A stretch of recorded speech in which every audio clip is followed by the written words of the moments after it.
There's Ruth, of course, joining me for a live stream. Of course, if you checked out the title of it, we're talking about e-bikes today, and I think that's a big thing right now. There's a lot of people talking about e-bikes right now, and I think that's a big thing to talk about right now. So, e-bikes, I've made shorts about e-bikes. I don't think I've ever done a full video on e-bikes. Mainly the thing is I don't have an e-bike. So it's kind of hard to make a video on an e-bike when I don't have an e-bike. So going with that, e-bikes, what do I think about them? We'll start with that. So e-bikes, they're great. They're an awesome thing. Let me scoot the camera down just a little bit more. So that way you guys can kind of see my hands a little bit. So e-bikes are a great thing. What do you think, Ruth? What do you think of e-bikes? Electric bikes. What do you think of them? They're good. See, she says they're okay. So I say they're okay too. I mean, there's nothing wrong with an e-bike. E-bikes help people get to places or be able to ride. Of course, we're gonna have loud cars come on doing this. That's one of the annoying ones too. That's the one that normally gets me when I'm recording. So, e-bikes are great. E-bikes help people get to places and do rides that they normally would never be able to get to do because they don't have either the fitness level or the capability of riding that far or that long or even at all. Some people just aren't able to ride very much, so an e-bike helps them get out and ride, which is a great thing. Now there's a couple types of e-bikes. So you have the kind of the throttle e-bikes. I have a throttle for them, and then there's your pedal assist e-bikes. So your throttle e-bikes, those ones, they're a motorcycle. You control with the throttle. That's not the type of e-bike you actually want. What are you doing? That's the type of e-bike. That's not the type of e-bike you want. Those are the ones that are essentially motorcycles. They're not allowed in most organized rides, most trails, anything like that. They're not allowed there most of the time. And then you have your other type of e-bike is your pedal assist. Now those are the ones that I recommended. I say those are a good idea for people. If you're looking for an e-bike, those are the ones to get. The pedal assist, you have to be pedaling in order for the electric motor to kick in. Therefore, you still have to ride your bike, making it less of a motorcycle, and you still have to be powered, and generally they cap out. The electric motor will cap out at a certain point, so you can't. What? So the electric motor will cap out at a certain point, so you're not able just to rip down the trail while pulling the throttle down, or on the road, or any of that. So you're much more controlled on a pedal assist e-bike. That's why those are allowed. Generally most events are starting to allow them. Trails are starting to allow them. That's why you're able to ride those. So those are the good e-bikes. Throttle assist. The throttle ones, no, don't get a throttle one. Just get a pedal assist. Going along with that, like I said, there's been a lot of people talking about e-bikes. How many of you guys follow the daily? I think it's the Daily Mountain Bike Rider. He made a whole video pretty much asking companies to stop sending him e-bikes because he had, I don't remember how many, like 10 or 12 e-bikes that were all there, and they were all your budget e-bikes. And he ultimately went through that none of them were that great. They all do the same thing. I mean, they really ultimately do the same thing. And if you're looking at a budget e-bike, I've had people ask me about these, more expensive e-bikes. And honestly, because I don't have one, I'm not very versed in e-bikes. And I'll be very honest about that. I'm not very versed in e-bikes. So I don't know too much about them. I can tell you the budget ones that are around $1,000 or so. Those are essentially your Walmart version of an e-bike. If you know what I mean, you know what I mean. Walmart bikes, as I've talked about many times, are the.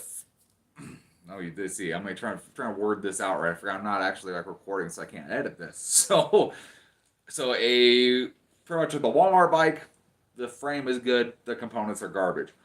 On a bike shop bike, everything is good, and it's gonna last you a lot longer. On a Walmart style e-bike, which is about your $1,000 range for an e-bike, mostly that's paying for the motor, first of all. So you have a Walmart style e-bike, which essentially means the frame might be okay, but all of your components on that bike are complete garbage. Who knows how long the battery's going to last? The battery might blow up on your face. You never know. With the way batteries are going nowadays, they might light on fire. Who really knows exactly?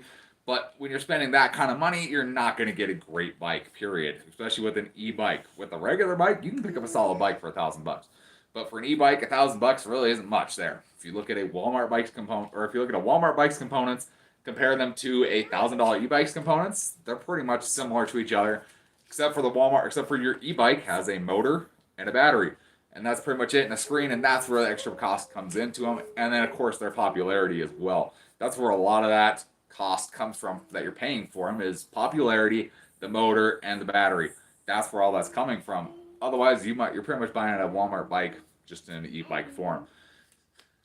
So I've had, like I said, I've had people ask me about bigger, more expensive e-bikes. I think I had someone ask me about a Yamaha e-bike. I didn't know they made e-bikes, but it kind of makes sense if you think about it. Yamaha makes motorcycles, so why not make an e-mountain bike too?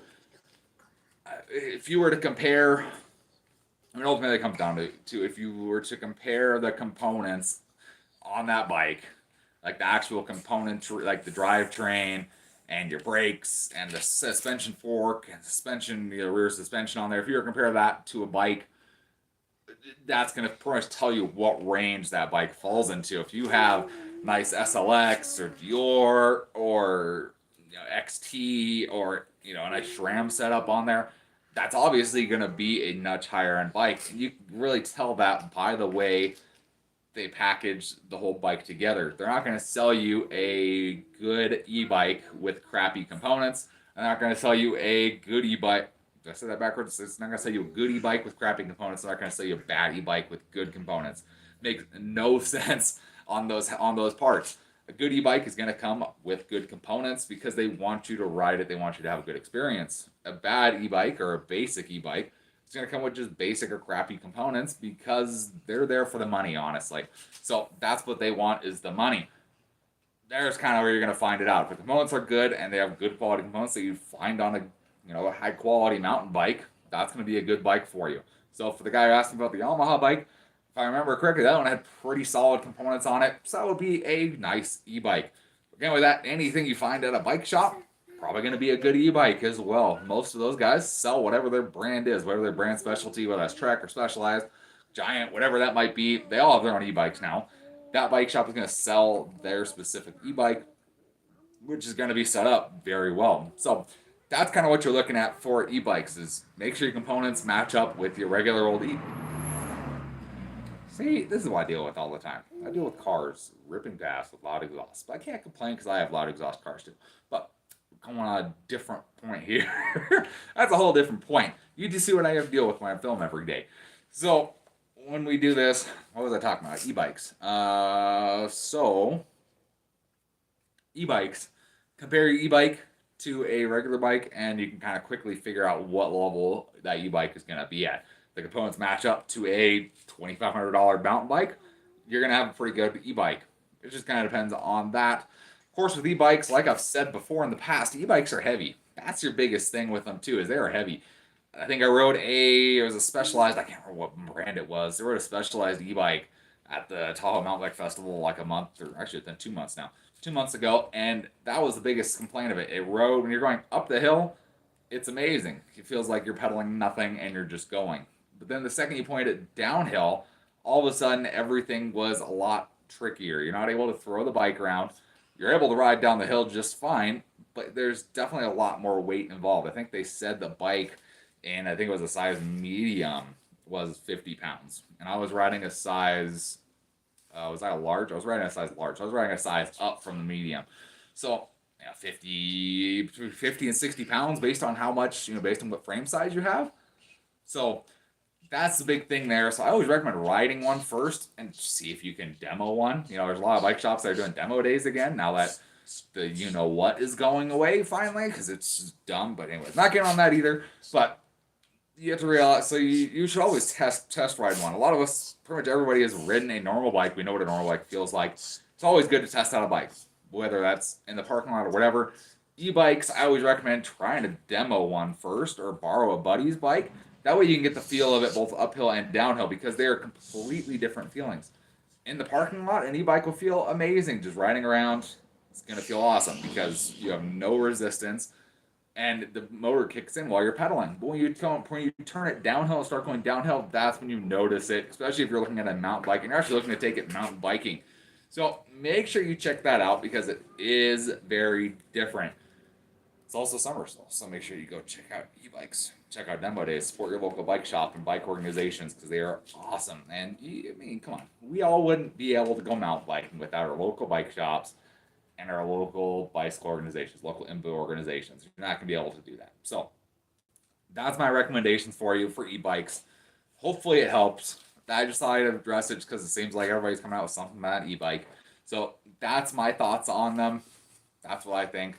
I don't have an e-bike currently because I see no reason for an e-bike right now. So that's why I've ridden an e-bike. It wasn't my favorite thing in the world.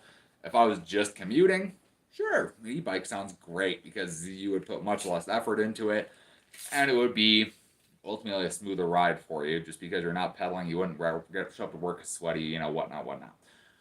For the type of riding I do, where it's mostly just kind of for fun, mountain biking, or even riding on the road, I do it for fitness. I don't do it just to commute or because I have to. I do it because I want to. So that's the difference with me. Hopefully it helps. Hopefully that maybe clears up some stuff about e-bikes. It's just thoughts that I have in my head, as I watch more e-bike videos and as I see more people out riding e-bikes. It's just things that I feel like need to be clarified some because it's things I was confused on when they first came out. Obviously, e-bikes been out for quite a long time now, probably maybe 10 years. They've gotten really good in the past few, but past 10 years, e-bikes have been around. So hopefully it helps. Like I said, I have a video coming out tonight. It's going to be we're adjusting some brakes on a project bike I have. So that's going to be that. So make sure you tune in for that. That goes live at 5 o'clock tonight. 5 o'clock, right, Ruth? 5 o'clock. So check that out at 5 o'clock tonight. It's going to be great. It looks like we have someone who joined us, which is awesome. Right at the end of my live stream.